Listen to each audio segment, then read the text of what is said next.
오늘은 남유다의 9대 왕 아마샤에 대해서 살펴보려고 합니다.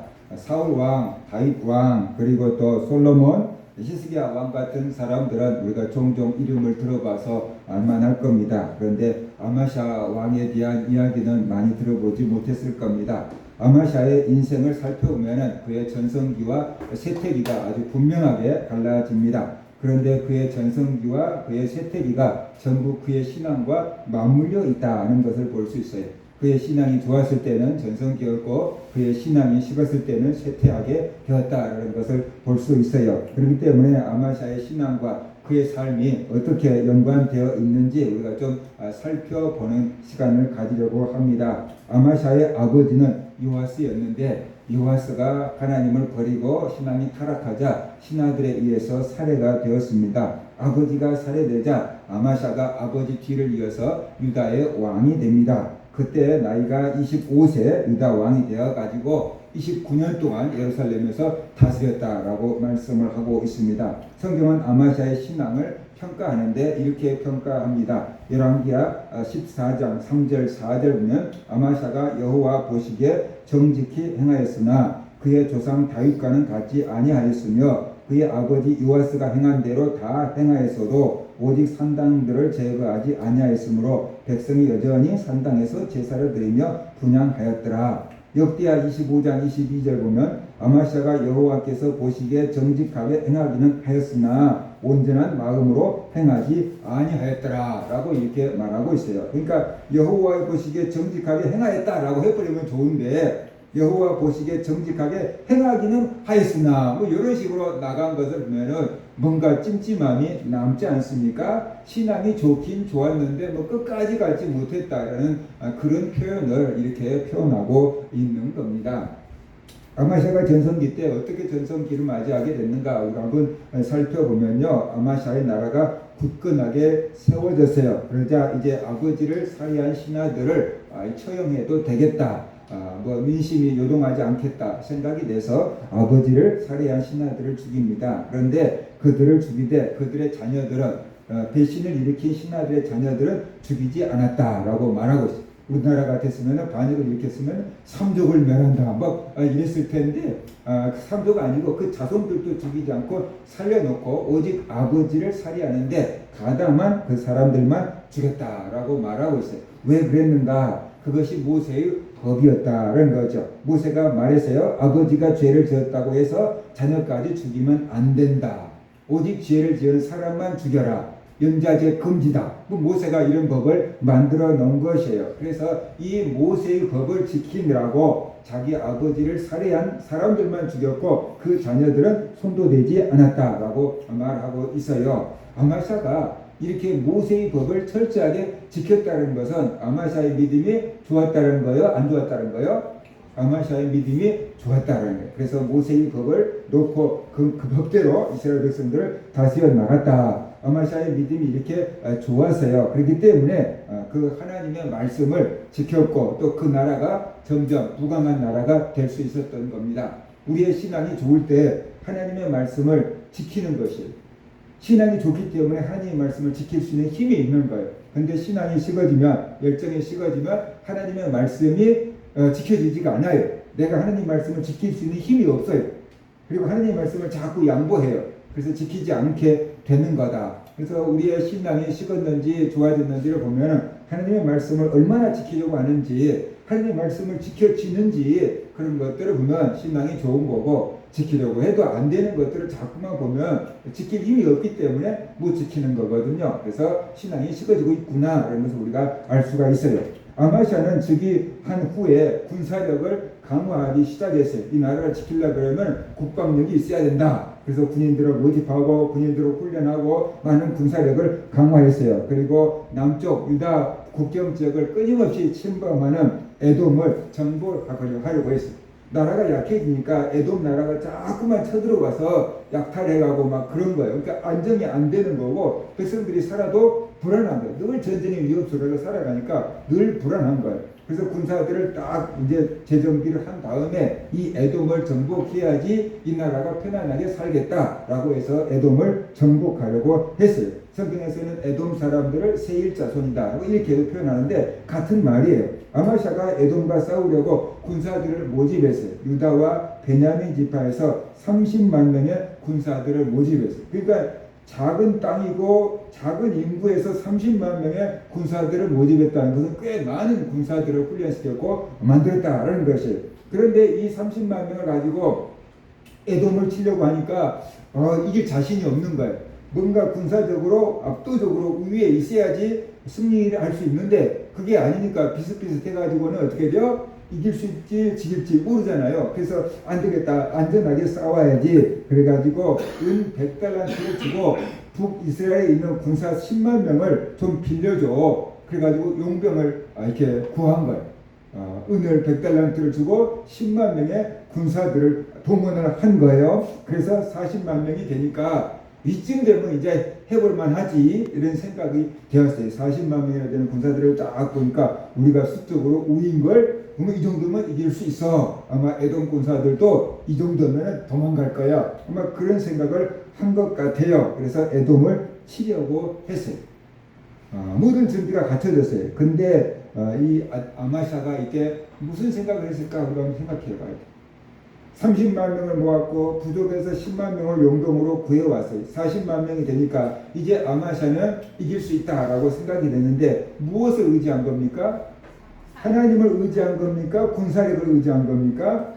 군사력을 의지하게 된 거예요. 40만 명이나 되는 군사력을 보니까 이제 듬직했어요. 이 정도면 이길 수 있다. 쉽게 말하면 하나님이 돕지 않아도 이 정도면 이길 수 있다. 그런 생각을 하게 된 거예요. 그래서 하나님을 의지하지 않고 군사력을 의지한 것이었습니다. 이것이 영적으로 빈 공간이 된 거죠. 세상적으로는 군사력이 많은 게 당연히 좋아요. 그런데 이 군사력을 의지하기 때문에 하나님을 의지하지 않거든요. 그래서 신앙적으로 보면 여기에서부터 뭔가가 문제가 생긴 거다라는 것을 우리가 볼 수 있어요. 우리가 아마샤처럼 우리의 인생에 계획을 세울 때 하나님의 도움을 계산에 넣지 않고 눈에 보이는 것만 계산에 넣고 우리가 인생의 계획을 세울 때가 많이 있지 않느냐라는 것이에요. 하나님이 도와주실 것을 계산에 넣고 우리가 인생의 계획을 세운다면 우리가 지금 세운 것보다 더 큰 계획을, 더 위대한 계획을 세울 수 있을 것입니다. 그런데 나의 환경만 바라보고 계획을 세우기 때문에 자꾸만 우리의 꿈을 작게 만들어가는 경향이 있다라는 것이에요. 이것이 세상적으로 보면은 당연하지라고 볼 수 있겠지만 하나님 보실 때는 참 믿음 없는 행동이다. 그런 뜻을 우리가 알아야 돼요. 하나님 보실 때는 믿음 없는 행동이에요. 하나님의 도움을 계산에 넣지 않고 우리가 가지고 있는 우리가 환경에 처한 것 그것만 바라보고 계산을 세운다는 것은 그것은 하나님 없는 사람의 행동이고 태도다. 그래서 하나님은 그런 것을 기뻐하지 않는다라고 볼 수 있어요. 야고보서는 그런 사람들을 향해서 이렇게 경고했어요. 야고보서 4장 13절 16절 보면은 들으라 너희 중에 말하기를 오늘이나 내일이나 우리가 어떤 도시에 가서 거기서 1년을 머물며 장사하여 이익을 보리라 하는 자들아 내일 일을 너희가 알지 못하는도다. 너희 생명이 무엇이냐 너희는 잠깐 보이다가 없어지는 안개니라. 너희가 도리어 말하기를 주의 뜻이면 우리가 살기도 하고 이것이나 저것을 하리라 할 것이거늘 이제도 너희가 허탄한 자랑을 하니 그러한 자랑은 다 악한 것이라. 그러니까 어떤 장사하는 사람들이 우리가 오늘이나 내일 어느 도시에 가서 1년간 머물면서 장사하자, 사업하자, 거기서 돈을 많이 벌자라고 얘기를 했는데 야고보는 그 사람들 향해서 야 어리석은 사람들아 너희 인생이 무엇이냐 하루 있다가 없어지는 안개와 같은 것이 인생이다. 너희가 1년 뒤까지 살아있을 거라는 보장이 어디 있느냐 이렇게 말하고 있는 거예요. 너희 생명이 누구한테 있느냐 하나님께 있지 않느냐. 그러니까 하나님의 뜻이라면 우리가 살기도 하고 죽기도 하고 하나님의 뜻이라면 이것도 하고 저것도 할 것이다. 너희 계획 속에 하나님의 뜻을 하나님의 도움을 집어넣고 계획 세워야 되는 거 아니냐. 그런데 어찌 하나님 없는 계획을 세웠느냐. 너희가 허탄한 것을 자랑한다. 이것은 다 악한 것이다 라고 책망하고 있어요. 그러니까 우리가 우리의 인생을 계획을 세울 때 집을 사야지, 사업을 해야지, 결혼을 해야지 이런 계획을 세울 때 내가 가지고 있는 건강과 환경과 여건과 물질만 바라보고 계획을 세울 때가 얼마나 많이 있냐라는 거죠. 하나님의 계획은, 하나님의 도움은 이렇게 생각지도 않고, 하나님 뜻 생각지도 않고 나의 뜻과 나의 그 환경만 가지고 계획을 세울 때가 얼마나 많이 있느냐라는 거죠. 그것은 신앙적으로 옳지 않다라는 얘기예요.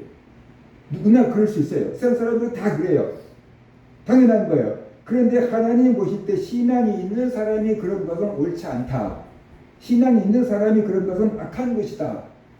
하나님, 제일 중요한 하나님 빼놓고 지금 하고 있는 것이니까, 99% 빼놓고 1% 갖고 계획 세우고 있는 거니까 이건 참 어리석은 것이다.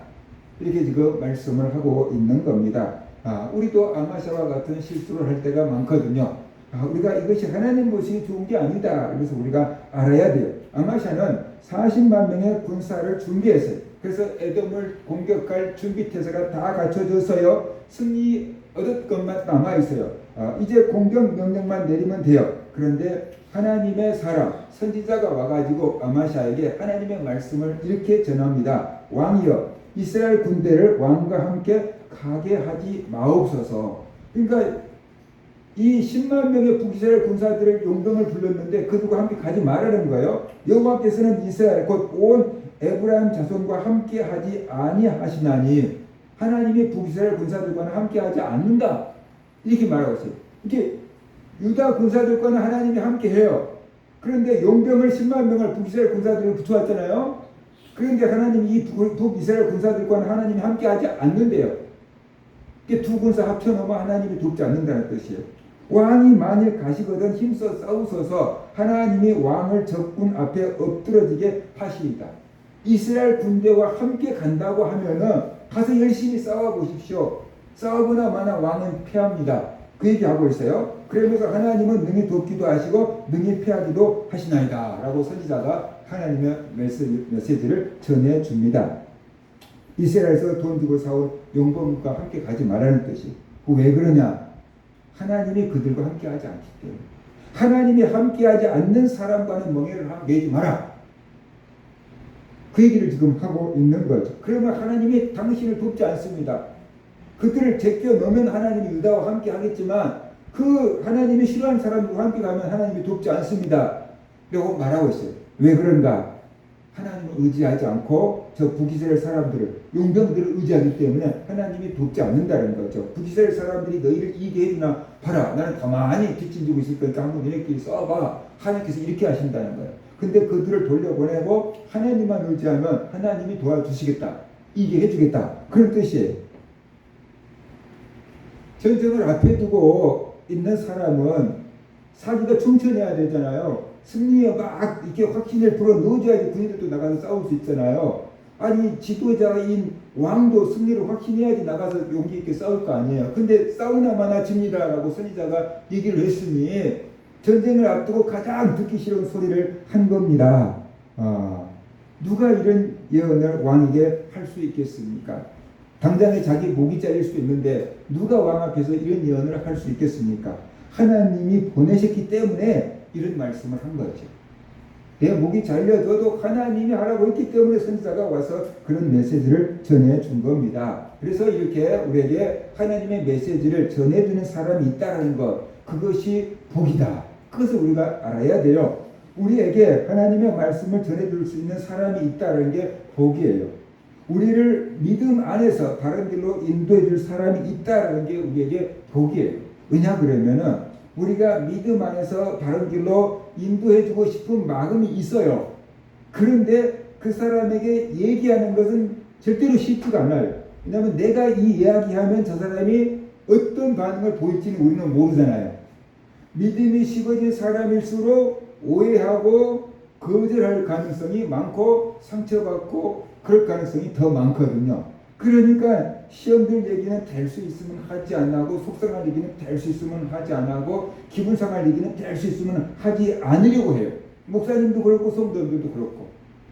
그러니까 우리에게 하나님 안에서 바른 메시지를 전해줄 사람들이 많지가 않다라는 거죠. 내가 이 이야기 괜히 했다가 서로 간에 감정 상하면 어떻게 해? 시험 들게 하면 어떻게 해? 이런 두려움이 있거든요. 그래서 우리가 전해줘야 될 하나님의 메시지를 전하지 못하고 있을 때가 많다라는 거예요. 그런데 권력을 다 가지고 있는 왕 앞에 가서 이런 소리를 한다? 왕이 마음만 먹으면 죽어. 그러면 죽을 수도 있는데 그런 메시지를 전할 수 있는 사람이 얼마나 있겠어요. 하나님이 보내셨기 때문에 하나님의 그 복음을 믿고 가서 이런 소리를 하는 거고 목숨을 걸고 가서 이런 소리를 한 거잖아요. 그러니까 어떤 의미에서 이런 사람이 진짜 충신인데 사람들이 볼 때는 자기가 듣기 싫은 소리를 하면 어떻게 돼요? 없애버릴 생각만 하는 거거든요. 이렇게 저것만 없애면 내가 속이 편한데 이렇게 되는 거거든요. 그래서 선지자들이 늘 죽임을 당한 거예요. 그러니까 아무나 이런 얘기할 수 있는 상황이 아니라라는 거죠. 그래서 우리 주변에서 우리의 믿음을 바로 세워주고 우리에게 하나님 말씀을 바로 전해줄 수 있는 사람이 있다는 것, 바로 그것이 복이다 하는 것을 우리가 알아야 돼요. 이 권력자들 밑에는 간신배들이 많이 있어요. 권력자들이 좋아하는 얘기만 하고 그런 간신배들이 많이 있어요. 그런데 충원을 올릴 수 있는 사람들은 많지가 않다라는 것이죠. 역사가 밝힌 바에 의하면 그 충직한 신하들의 말을 들은 사람들은 좋은 왕이 되지만 간신배들의 말만 들은 사람들은 결국 어떻게 돼요? 나라를 어지럽히고 백성들을 힘들게 만들잖아요. 그러니까 우리가 하나님의 사람의 메시지를 들을 때 그 사람은 살 길이 열리지만 그렇지 않으면 힘들어진다는 것을 우리가 알아야 되는 것이에요. 아마샤의 계획에 차질이 생겼어요. 하나님은 아마샤가 의지하는 것을 무너뜨려 버렸어요. 이스라엘 군대를 돌려보내라는 거예요. 왜 그럽니까? 네가 나를 의지하지 않고 저 북이스라엘 군대를 의지하네. 그러면 내가 너를 도와줄 수가 없다. 네가 전쟁에서 이겨도 네가 뭐라고 계획을 잘 짜서 이겼고 북이스라엘 군대가 도와줘서 이겼고 니네들이 잘 싸워서 이겼고 이렇게 되는 것 하나님이 도와줘서 이겼다는 말은 절대로 나오지 않잖아요. 그러니까 하나님께서 돕지 않겠다라고 지금 말하고 있는 것이 때문에 우리가 하나님보다 더 의지하는 것들이 있거든요. 그래서 하나님은 그 우리가 의지한 것들을 무너뜨리는 거예요. 내가 의지하는 것들을 무너뜨리는 거예요. 내 가문을 무너뜨리고 내 지식을 무너뜨리고 내 건강을 무너뜨리고 내 지혜를 무너뜨리고 내 도와줄 수 있는 배경들을 다 무너뜨리는 거예요. 하나님만 의지하라고 무너뜨리는 거예요. 우리가 그것들을 의지하고 있기 때문에 그것들을 무너뜨려서 하나님을 의지하게끔 만드는 거다 하는 것을 우리가 알아야 돼요. 하나님의 사람이 하나님의 메시지를 전했어요. 그 말을 듣고 아마샤가 갈등을 합니다. 내가 어떻게 해야 될지 모르니까 갈등을 한 거예요. 그래서 이렇게 말하죠. 내가 100달란트를 이스라엘 군대에게 주었으니 어찌할까? 내가 은 100달란트나 모아가지고 10만 명의 용사들을 내가 샀는데 이제 그러면 돈 다 잃어버린 거 아니냐 그 말이죠. 아까워서 어떻게 돌려보내냐라고 지금 말하는 거예요. 사람들은 이렇게 계산적이에요. 어떤 일을 할 때 우리는 막 계산을 해요. 이익이 되는지 말인지 손익계산을 막 한다라는 것이에요. 그런데 하나님의 사람이 이렇게 대답해서 여호와께서 눈이 이보다 많은 것을 왕에게 주실 수 있나이다. 은 100달란트가 아까워서 돌려보내지 못하면 전쟁에서 집니다. 그런데 은 100달란트를 포기하고 나가면 하나님이 도와주셔서 전쟁에서 이길 수 있습니다. 그러면 에돔과 싸워서 전쟁에서 이기면 노예물만 거둬도 100달란트 넘게 거둘 수 있습니다. 만약에 북이스라엘 군사들과 함께 싸워서 이겼다면 북이스라엘 군사들도 전쟁에서 이기고 노예물을 같이 나눠야 되겠죠. 그죠? 그들도 자기들 몫을 챙겨가겠죠. 근데 당신들 유다와 베냐민만 싸워서 이긴다 그러면 다 당신들 거니까 하나님께서 은 100달러보다 더 많은 돈을 주실 수 있습니다. 라고 이렇게 말했어요. 손해볼 것 같은데 손해본 게 아닙니다. 그러니까 영병을 돌려 보내십시오. 이렇게 지금 말하고 있는 거거든요. 하나님의 사람의 말을 듣고 아마샤는 결단을 합니다. 이스라엘 군사들을 돌려보내기로 결단합니다. 은 100달란트를 손해보기로 했습니다. 이스라엘 군사들을 의지하지 않고 하나님을 의지하기로 했습니다.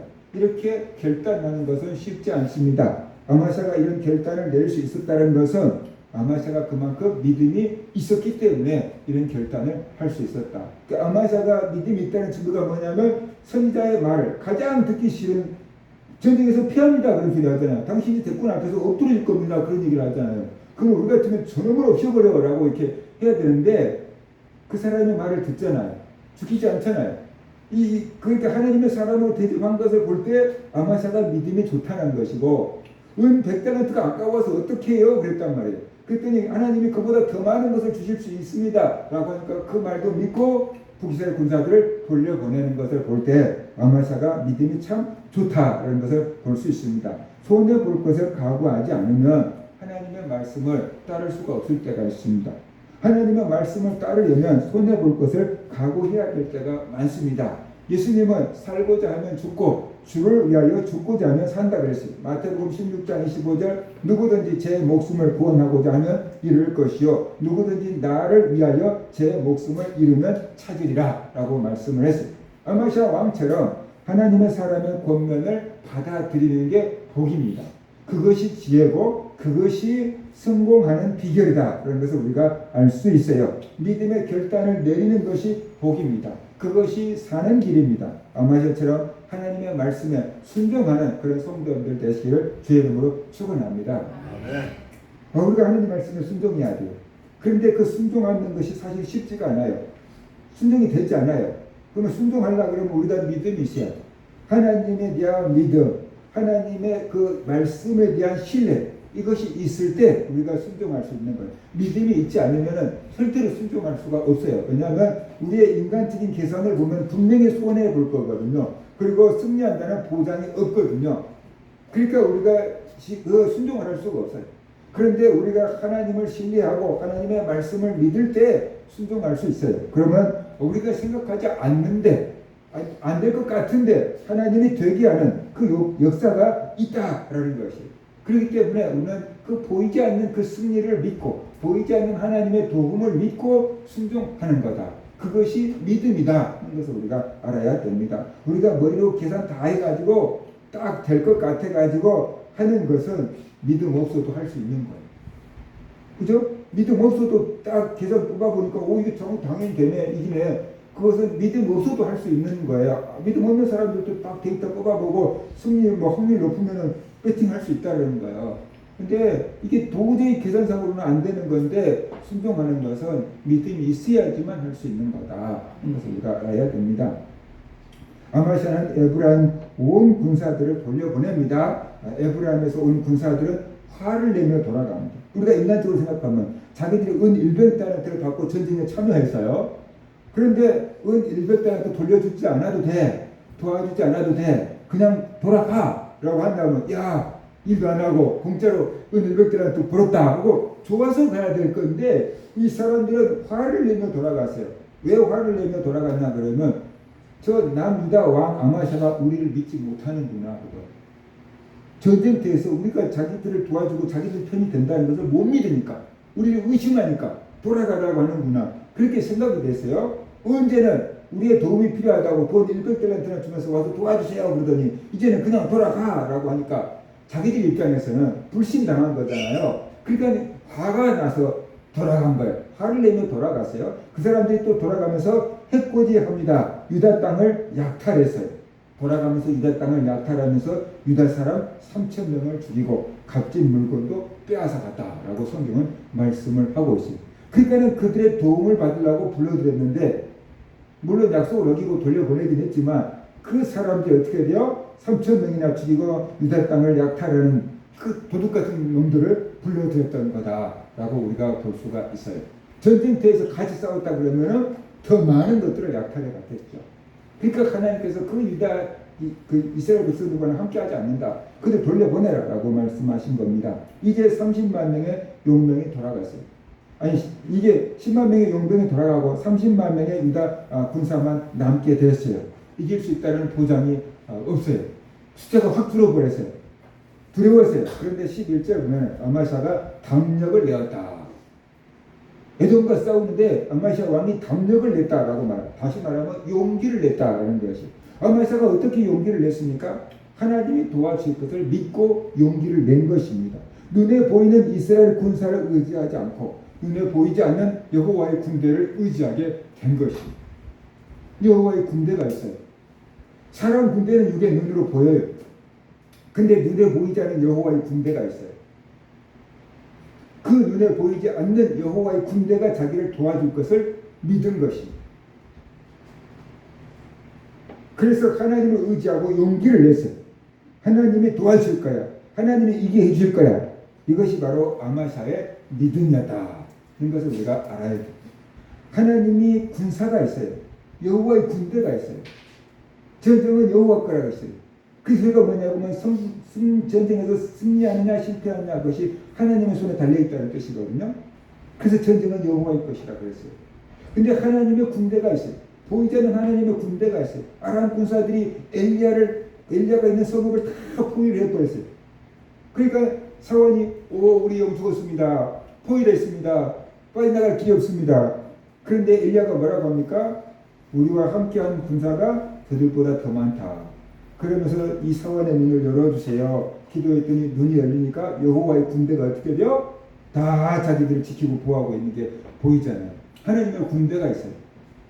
그 보이지 않는 하나님의 군대가 자기들을 지켜주고 승리하게끔 도와줄 것을 아마샤 왕은 믿은 겁니다. 우리도 아마샤와 같은 믿음을 가져야 합니다. 눈에 보이는 것만 의지하지 말고 눈에 보이지 않는 하나님의 도움을 믿으시기 바랍니다. 여호와의 군대가 우리를 둘러 진치고 있다는 것을 믿으시기 바랍니다. 하나님께서 구원하는 후사들을 도우라고 천사를 보냈다라고 히브리서 1장 14절에서 말씀을 하고 있습니다. 어린 소자 하나도 실족시키지 마라. 하나님 앞에서 그의 천사들이 하나님의 얼굴을 배웠느니라 했잖아요. 우리의 천사들이 하나님 앞에서 하나님의 얼굴을 뵙고 있대요. 그러니까 우리의 천사들이 하나님 앞에서 우리의 형편을 다 아뢰고 있다. 뭐 그렇게도 볼 수 있는 거죠. 하나님께서 우리를 도우라고 우리의 천사를 보내놨다. 그런데 그 천사가 내 어깨에 앉아있든지 옆에 있든지 그래 보이면 좋겠다 있다 그럴 수 있는데 안 보이잖아요. 그러니까 우리가 보내놨는지 안 보내놨는지 있는지 없는지 보이지 않으니까 믿음이 안 생기는 거예요. 그냥 성경에서 하나님께서 우리를 하나님의 자녀잖아요. 그러니까 하나님의 자녀들을 지키라고 하나님께서 우리를 돕는 보디가드를 붙여놨다라는 것을 믿으시기 바랍니다. 세상에서 대통령 자녀들 어디 가면은 보디가드들이 따라다닐걸요. 학교를 가도 보이지 않게 따라다닐 거고 회사를 가도 보이지 않게 따라다닐 수 있어요. 그렇죠? 지켜줘야 되니까. 옛날에 임금님의 아들들이 세손이 어디 밖에 나가면 어떻게 돼요? 호위병들이 딱 따라다니는 걸 사극에 보면 보이잖아요. 우리가 하나님의 자녀잖아요. 그러니까 하나님께서 우리를 지키라고 보호천사를 수호천사를 보내놨다는 거예요. 우리가 눈을 떠서 본다 그러면은 좋겠지만 문제가 뭐냐 그러면 우리가 눈을 떠서 그 수호천사를 보면은 수호천사를 의지할까요? 하나님을 의지할까요? 수호천사를 의지할 가능성이 많아요. 이 천사가 우리한테 우상이 되어버릴 가능성이 많아요. 그러니까 하나님은 보이지 않게끔 한데 보이지 않게끔 우리를 돕게 해놓은 거죠. 우리를 안전하게 지키게 하려고 돕게 해놓은 것이에요. 그러니까 안 보이는 게 좋을까요? 보이는 게 좋을까요? 인간적인 생각으로는 보이면 믿음직스럽고 좋을 것 같아요. 그런데 영적으로 보면 안 보이는 게 좋은 거예요. 보이면 우리가 자꾸 이걸 의지하고 요분한테 부탁하겠지. 천사한테. 하나님께 기도 안 하고. 그러니까 하나님께서 우리가 어떤 존재인지를 딱 아니까 안 보이게끔 해놓고 안 보이는 존재를 딱 붙여놓은 줄 믿으시기 바랍니다. 그럼 그것은 우리는 어떻게 하죠? 믿어야 돼요. 하나님이 나를 돕는 천사를 보내놨다. 하나님 천사를 통해서 나를 돕고 계신다. 천사가 나를 돕는 게 아니에요. 하나님이 천사를 통해서 나를 지키고 보호하는 거예요. 천사는 하나님의 심부름꾼이에요. 그러니까 우리는 천사를 의지할 것도 아니고 천사에게 기도할 것도 아니고 하나님을 의지하고 하나님께 기도해야 되는 줄로 믿으시기 바랍니다. 성경에는 천사 숭배를 금지하고 있잖아요. 그 천사는 하나님의 심부름꾼이니까 우리는 천사의 도움을 받지만 천사에게 도움을 구하거나 천사를 의지할 대상은 아니다. 하나님을 의지하고 하나님을 섬기고 하나님께 기도해야 된다. 그런 것들을 우리가 분명하게 알아야 돼요. 근데 이게 천사가 눈에 보여버리면 사람이 자꾸만 천사를 숭배를 할 가능성이 있기 때문에 안 보이게끔 해놓은 거예요. 근데 안 보이지만 어려울 때 우리를 하나님께서 지키고 보호하는 거예요. 보호하는 거죠. 그러니까 우리가 하나님의 보호를 받고 있다. 그것을 우리가 알아야 돼요. 하나님의 보호를 받고 있다. 이런 것을 알아야 돼요. 여러분 자녀들이 학교를 갔을 때라면 여러분의 마음은 늘 자녀들한테 가실 수 있어요. 오늘 제가 머리가 아프다 그래서 학교를 보냈는데 괜찮을까? 일하다가도 자꾸만 생각나고 걱정되고 그러겠죠. 우리 부모가 해줄 수 있는 이거밖에 없어요. 근데 하나님은 천사 가서 잘 지켜봐. 또 보내는다 그 말이죠. 그래서 하나님이 우리를 지키고 보호하고 계시구나. 보이지 않는 하나님의 군대가 우리를 지키고 보호하고 계시는구나. 그래서 우리가 알아야 된다. 그래서 하나님을 도와주실 것을 믿고 아마샤 왕은 용기를 낸 거예요. 눈에는 안 보여요. 하나님의 군대가. 근데 하나님의 군대가 나를 도와줄 거라는 것을 믿고 담력을 낸 거예요. 하나님이 나를 도와줄 것을 믿고 용기를 낸 거예요. 그러니까 우리가 두려운 상황에서도 하나님이 나와 함께 계신다는 것을 믿고 입으로 고백하면서 용기를 내야 되고, 하나님께서 나를 도와줄 거라는 것을 믿고 입으로 중얼거리면서 용기를 내야 될 줄로 믿습니다. 운동선수도 할 수 있다 그렇게 하고 펜싱 선수 막 이기잖아요. 그러니까 그처럼 우리가 하나님 나를 도와준다, 하나님 나와 함께 계신다, 그리고 믿고 우리가 용기를 내야만 된다라는 것이죠. 아마샤는 유다에서 모은 군사들 30만 명을 이끌고 세일 족속을 공격했습니다. 이 가능성이 높지 않았습니다. 그런데 하나님의 도움을 믿고 전쟁에 나갔습니다. 그래서 아마샤는 소금 골짜기에서 세일 자손 10,000명을 죽였다 그랬잖아요. 10,000명을 사로잡아 바위 꼭대기에 떨어뜨려 죽였다라고 말하고 있잖아요. 아마샤는 에돔과 싸워서 큰 승리를 거뒀다. 죽인 사람만 10,000명이 되니까 그러면 적군들이 도망갔겠죠. 큰 승리를 거두고 돌아왔습니다. 하나님이 아마샤를 도와주셨습니다. 그래서 아마샤는 하나님의 도움으로 큰 승리를 거두었고, 이때가 아마샤의 전성기입니다. 그러니까 늘 유다를 침략했던 에돔을 10,000명이나 죽여버리니까 에돔은 군사력이 약화됐을 것이고, 이제 이 에돔 군사들은 유다를 두려워하게 된 거죠. 그래서 당분간은 쉽게 침략을 못했게 했죠. 그러면 유다 나라는 안정이 되었을 것이고, 나라가 부강해돼서 전성기를 맞이하게 된 것입니다. 아마샤가 이렇게 전성기를 누릴 수 있었던 이유는 뭡니까? 하나님이 보내신 선지자의 말을 들었기 때문에 그렇습니다. 사람을 의지하지 않고 하나님을 의지했기 때문에 그렇습니다. 그래서 하나님이 도와주셨고 전쟁에서 커다란 승리를 거두었고 나라가 부강해됐고 그가 최전성기를 누리게 되었다라는 것이, 하나님을 의지하는 것이 승리의 비결인 줄 믿으시기 바랍니다. 세상에 아무리 도울 사람이 많아도 하나님이 돕지 않으면 승리가 보장되지 않습니다.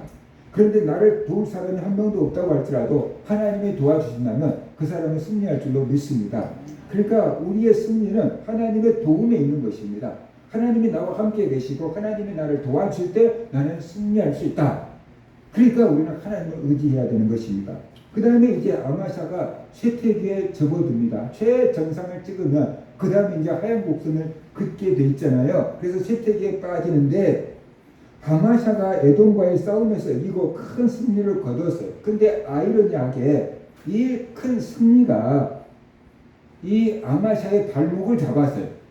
그래서 이 큰 승리가 타락의 시작점이 되었고, 이 큰 승리가 멸망의 출발점이 되었던 것입니다.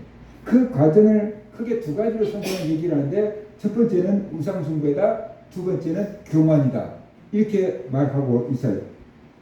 첫 번째가 우상을 숭배했는데 14절 보면 이렇게 말하고 있어요.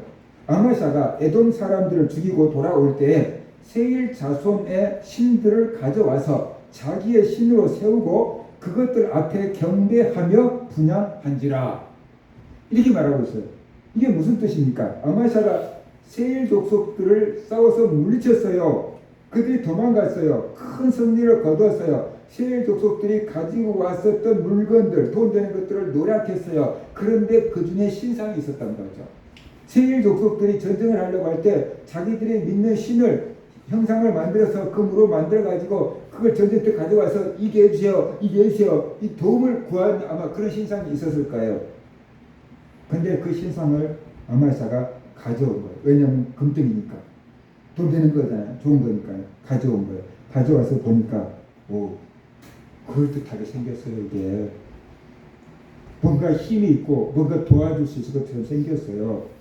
그래서 하나님을 버리고 에돔 사람들이 섬긴 그 신, 에돔 사람들에게서 빼앗아온 그 우상을 아마샤가 섬겼다라고 이렇게 말하고 있어요. 그러면서 아마샤가 타락을 하게 됩니다. 하나님의 사람이 와서, 아까 왔던 그 하나님의 사람 선지자가 와서 아마샤에게 다시 하나님의 말씀을 전해줍니다. 15절을 보면 하나님이 아마샤의 죄를 이렇게 지적합니다. 그러므로 여호와께서 아마샤에게 진노하사 한 선지자를 그에게 보내시니 그가 이르되 저 백성의 신들이 그들의 백성을 왕의 손에서 능히 구원하지 못하였거늘 왕은 어찌하여 그 신들에게 구하나이까 하며, 이렇게 말하고 있어요. 이 말이 무슨 말입니까? 에돔 사람들이 섬기는 신이 왕 아마샤 당신의 손에서 자기 백성들을 구해주지 못했습니다. 그러니까 에돔의 사람들이 섬기는 신이 여호와를 이기지 못했습니다. 여호와가 당시 이기지 않았습니까? 그런데 당신은 승리케 하신 여호와를 버리고 왜 자기 백성도 지키지 못하는 에돔 사람들의 신을 섬깁니까? 왜 그렇게 말도 안 되는 짓을 합니까? 이게 지금 말하고 있는 거잖아요. 예전 같았으면 아마샤가 선지자의 말을 들었을 겁니다. 회개했을 겁니다. 그래, 네 말이 맞네. 왜 내가 패전국의 신을 섬기지? 아마 이렇게 생각을 했을 거예요. 그런데 이번에 아마샤가 달라졌어요. 하나님의 사람의 책망을 듣고 아마샤가 이렇게 반응을 합니다. 선지자가 아직 그에게 말할 때 왕이 그에게 이르되 우리가 너를 왕의 모사로 삼았느냐? 그치라 어찌하여 맞으려 하느냐? 라고 이렇게 말해요. 그러니까 다시 말하면 너 한 번만 그런 말하면 죽인다. 내가 너 언제 너한테 내 의견을 구했냐? 이렇게 지금 말하고 있는 거예요. 완전히 아마샤가 달라졌잖아요. 선지자의 말을 듣지 않습니다. 자기가 이제 선지자를 죽일 수 있다라고 협박하고 있어요. 그러자 그 말을 듣고 선지자가 아마샤가 바뀐 걸 알았어요. 그죠? 예전과 완전히 다른 반응을 보이잖아요. 선지자가 그치며 이르되 왕이 이 일을 행하고 나의 경고를 듣지 아니하니 하나님이 왕을 멸하시기로 작정한 줄 아노라. 왕이 하나님의 경고를 듣지 않는 것을 보니 하나님이 왕을 멸하실 것 같습니다. 이렇게 지금 말하고 있는 거죠. 이런 경고를 듣고도 아마샤가 정신을 차리지 않습니다. 그만큼 아마샤의 믿음이 식어져 버렸고 하나님께 이렇게 마음이 강탁되어 버렸다는 것을 볼 수가 있어요. 아마샤가 그만큼 교만해졌어요. 승리에 도취된 것이죠. 그래서 우상에 빠져서 하나님의 메시지를 듣지 않게 됨으로 아마샤가 망하게 됩니다. 그 다음에 왜 아마샤가 자기가 정복한 에돔 신을 섬겼을까 생각해봐요. 당시 고대 사람들이 전쟁할 때는 신의 이름으로 전쟁을 해요. 그러니까 이스라엘은 하나님의 이름으로 나가서 전쟁을 하고 에돔은 에돔 신의 이름으로 와서 전쟁을 했을 거예요. 그런데 그 전쟁에서 유다가 이겼어요. 그러면 하나님의 신이 에돔의 신을 이긴 거잖아요. 그러면 사실 전쟁에서 진 에돔 사람들이 자기들의 신을 버리고 하나님을 섬겨야 되는 거예요. 근데 반대가 돼가지고 이 에돔 사람들을 이기고 빼앗아 온 것 중에 신상이 있으니까 그 신이 무슨 신인지 알아보고 승리한 유다 왕 아마샤가 에돔 신을 섬기고 있는 거죠. 이해가 안 되는 일을 지금 하고 있는 건데 심리적으로 왜 그게 가능한가를 우리가 살펴봐야 된다. 논리적으로는 이해가 안 돼요. 근데 심리적으로는 이해가 돼요. 왜 에돔 신을 섬겼는지 말이에요. 자기가 섬기는 하나님은 눈에 보여요? 안 보여요? 안 보여요. 하나님의 형상이 없어요. 자기가 섬기는 하나님은 눈에 보이지 않아요. 그런데 에돔 사람들이 섬기는 신은 형상이 있어요. 그것도 비싼 은으로 금으로 딱 만들어 놨어요. 그러니까 딱 보니까 그럴싸해 보여. 딱 보니 요게 나를 도와주면 되지. 믿음이 생겨요. 뭔가가 있으니까 믿음이 생기는 거예요. 이제 아무것도 없는 걸 믿으라니까 공허하더니 뭘 믿어 이렇게 되는 거죠. 뭔가 믿어보려고 그래요. 그래서 형상이 필요했던 거예요. 사람들이 자꾸만 형상을 만들어 놓으려고 그래요. 그때가 믿음의 대상이 눈에 보이면은 사람들이 쉽게 믿어져요. 그게 사람들의 심리예요. 안 보이는 것을 믿으라고 하면은 도대체 이해가 안 돼. 그래서 믿기가 어려운 거예요. 사람들이 볼 때 눈에 보이는 것은 금방 현혹이 돼요. 눈에 안 보이는 하나님을 믿는 것보다 눈에 보이는 우상을 믿는 것이 훨씬 쉬워요. 눈에 안 보이는 하나님을 섬기는 것보다 눈에 보이는 교주를 섬기는 것이 훨씬 쉬워요. 그러니까 우리 같은 기독교인들은 처음부터 눈에 안 보이는 하나님을 믿는 거잖아요. 하나님은 영입니다. 하나님은 눈에 보이지 않습니다. 그러나 하나님은 살아계십니다. 그러니까 우리는 그 하나님을 믿습니다. 우상을 만들면 안 됩니다. 이랬잖아요. 근데 이단들은 뭐냐 그러면 처음부터 교주가 있었어. 그리고 그 교주가 곧 하나님이래. 그 교주가 곧 예수님이래. 그러니까 이 교주를 보고 믿는 거야. 이 사람이 예수님이야, 이 사람이 하나님이야. 그거 이 교주를 보고 믿는 거예요. 눈에 보이니까 어떻게 돼요? 살아서 돌아다니는 이 형상이 있으니까 믿음이 가는 거야. 그 이 교주가 죽으면 어떻게 돼요? 갑자기 믿음의 대상이 없어져 버릴 거예요. 그 혼란을 초래하잖아요. 그러니까 누군가가 또 한 사람이 나왔고 그 사람의 뒤를 이은 자가 나야. 내 남편이 하나님이었으니까, 내 남편이 죽었으니까, 이제 내가 하나님의 부인이니까, 내가 엄마 하나님이야. 이렇게 딱 나타나는 거예요. 그 사람들은 뭔가 믿을 대상이 없어져가지고 방황하고 있었는데 어떻게 돼요? 딱 나오니까 오 안심이 되는 거예요. 이스라엘 백성들이 애굽에서 나왔잖아요. 모세가 이스라엘 백성들 광야로 이끌고 다녔잖아요. 근데 모세가 시내산에 10계명 받으러 올라가고 40일 동안 안 내려오잖아요. 이게 살 수 있는 산이 아닌데 안 내려오잖아요. 이스라엘 백성들 지도자가 없어져 버렸어요. 두려워요. 그러니까 아론을 불러가지고 야 우리를 인도할 신을 만들어내라. 모세는 죽었는데 어쩐지 내려왔다니까 우리 불안해 죽겠다. 이 광야에서 우리가 어디로 갈지도 모르니까 우리를 인도할 하나님을 만들어내라 그랬잖아요.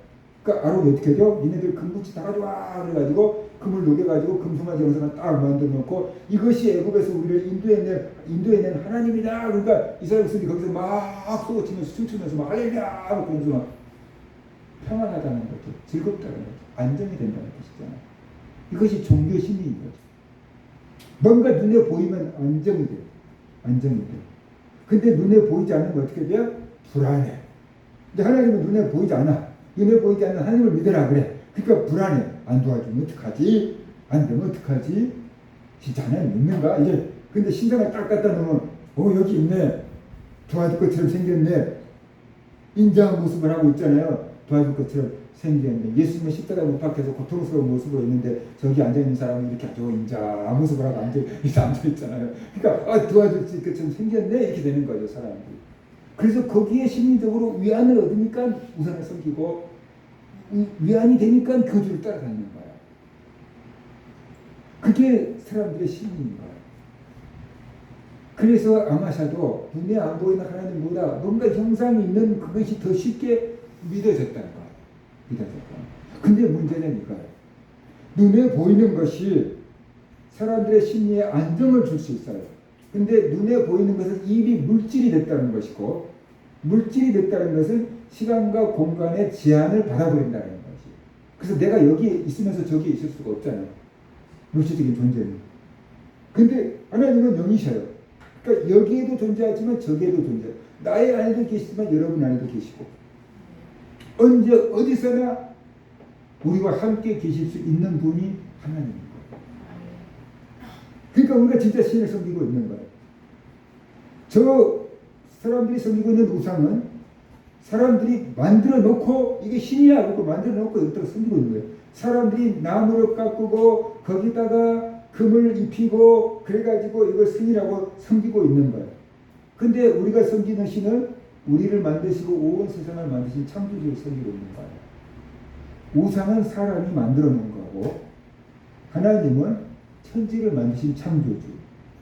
그러니까 사람이 만들어 놓은 신을 수공물을 우리는 섬기는 게 아니고 온 세상을 만드신 창조주 하나님을 섬기는 것이에요.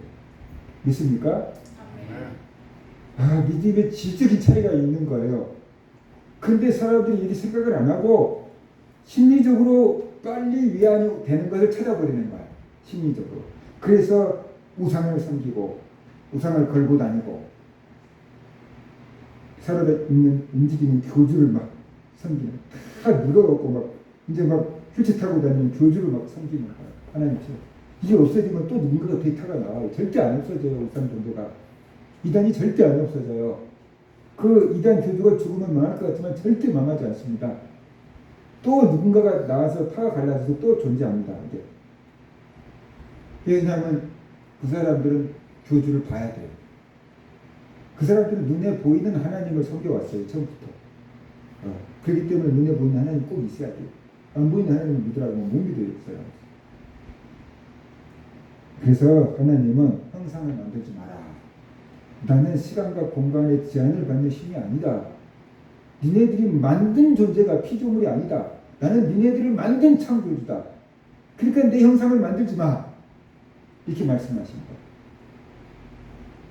우리가 믿고 있는 하나님은 얼마나 대단하신 하나님인지 알아야 돼요. 그래서 이 아마샤는 눈에 보이는 하나님 그 찾다가 우상에게로 넘어가 버린 거다. 하면서 우리가 해. 그 다음에 두 번째로 교만해졌어요. 에돔을 물리치고 아마샤는 승리에 도취됐고 교만해졌어요.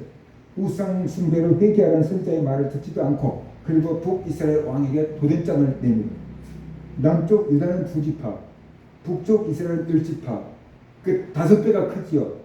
그런데 남쪽에 있는 조그만 유다가 북이스라엘 왕에게 싸우자 하고 도전장을 내밀어요. 17절에 보면은 유다와 아마샤가 상의하고 예후의 손자 여호아하스의 아들 이스라엘 왕 요아스에게 사신을 보내어 이르되 오라 서로 대면하자. 그래서 그 소리가 뭐냐면 오라 우리 한번 붙어보자 싸우자 라고 도전장을 내민 거예요. 아마샤가 이스라엘 왕 요아스에게 도전장을 내밀었는데 그 이유가 뭐냐 그러면 에돔과 싸워서 이겼잖아요. 그러니까 우리가 할 수 있다 라는 생각에 빠져버리는 거예요. 에돔과도 싸워서 이겼으니까 우리 군사가 정말 용맹할래?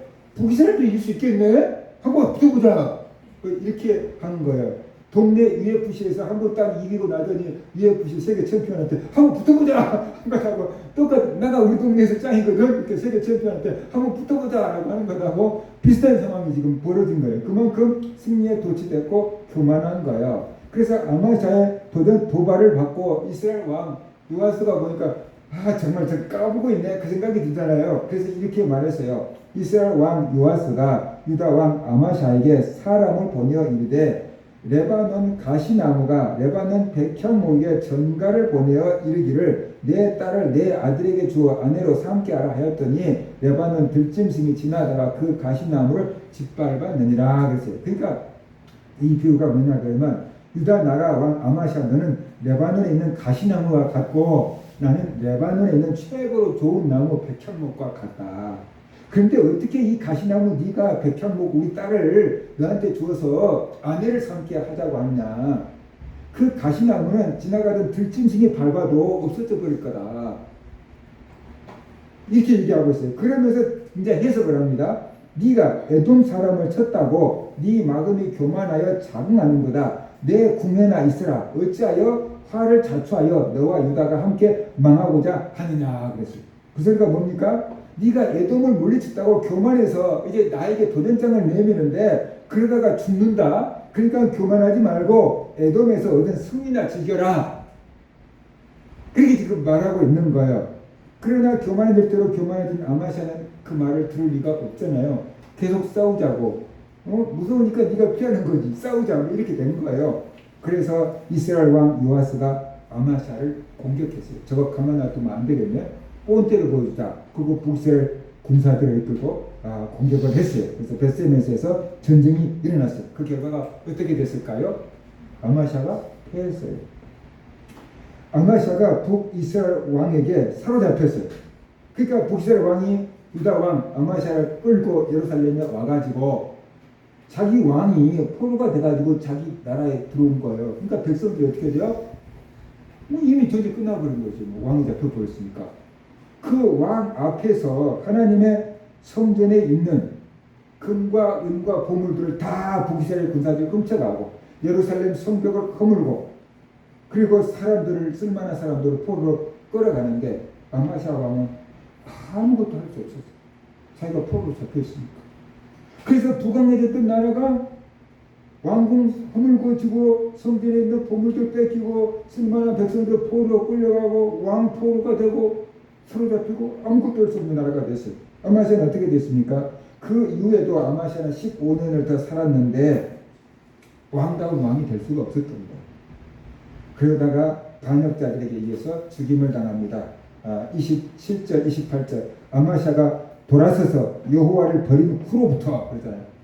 아마샤가 망하게 된 이유를 이렇게 설명하는 얘기예요. 아마샤가 돌아서서 여호와를 버린 후부터 하나님을 버렸으니까 망한 거예요. 예루살렘에서 무리가 그를 반역하였으므로 그가 라기스로 도망하였더니 반역한 무리가 사람을 라기스로 따라 보내어 그를 거기서 죽이게 하고 그의 시체를 말에 실어다가 그의 조상들과 함께 유다 성읍에 장사하였더라 라고 지금 말하고 있는 것입니다. 아마샤의 아버지가 요아스였는데 요아스 어렸을 때는 하나님을 잘 섬겼어요. 그랬는데 자기가 왕이 될 정도로 왕이 되게끔 해준 1등 공신 여호야다의 아들이 나중에 이 요아스가 우상을 숭배하니까 그러면 안 된다라고 하나님 말씀을 듣는데 죽였어요. 그것을 보고 신하들이 요아스를 살해했거든요. 그러니까 이 요아스의 아들 아마샤도 아버지와 똑같은 길을 간 거예요. 처음에는 하나님을 잘 섬겼다가 나중에는 우상으로 빠졌다가 그것 때문에 신하들에게 살해당한 아버지가 갔던 그 길을 똑같이 아들 아마샤가 걸어가고 있다는 것을 볼 수가 있어요. 아마샤가 이렇게 망하게 된 이유는 하나님을 버리고 우상을 섬겼기 때문에 그렇습니다. 선지자를 보내서 하나님께서 회개할 수 있는 기회를 주었는데 회개하지 않았기 때문에 그렇습니다. 스스로 교만해서 북이스라엘과 한번 전쟁을 하자라고 도발을 했다가 망하게 된 것입니다. 왜 이렇게 교만해졌습니까? 에돔을 물리치고 승리한 것이 하나님이 도와주셨다는 것을 깨닫지 못한 것이에요.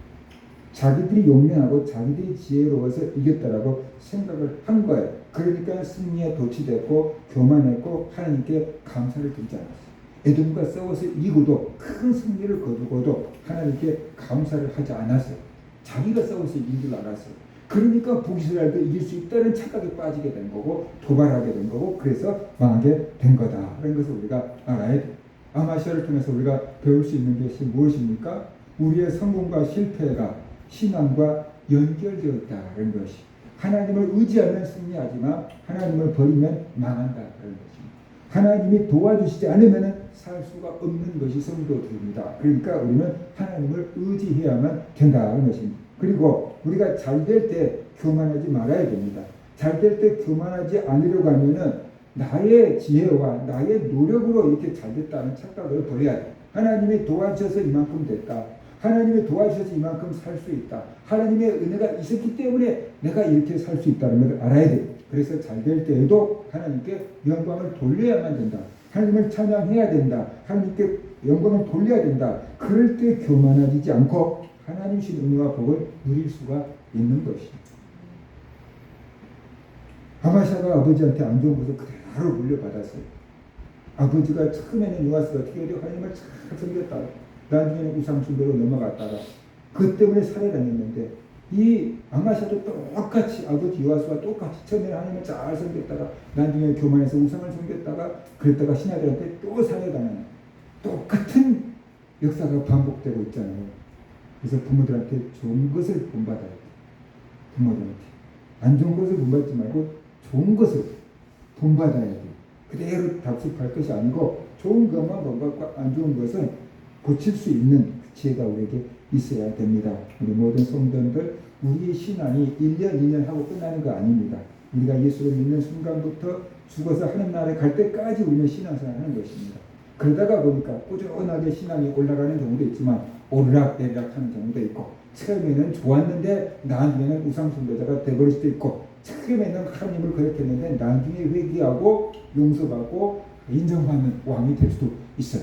가장 완벽한 것은 처음부터 끝까지 신실하게 하나님을 잘 섬겨서 힘들고 어려울 때는 하나님을 의지하고 잘했을 때 하나님께 영광을 돌려서 끝까지 믿음을 지키는 그런 성도들 되시기를 주의 이름으로 축원합니다.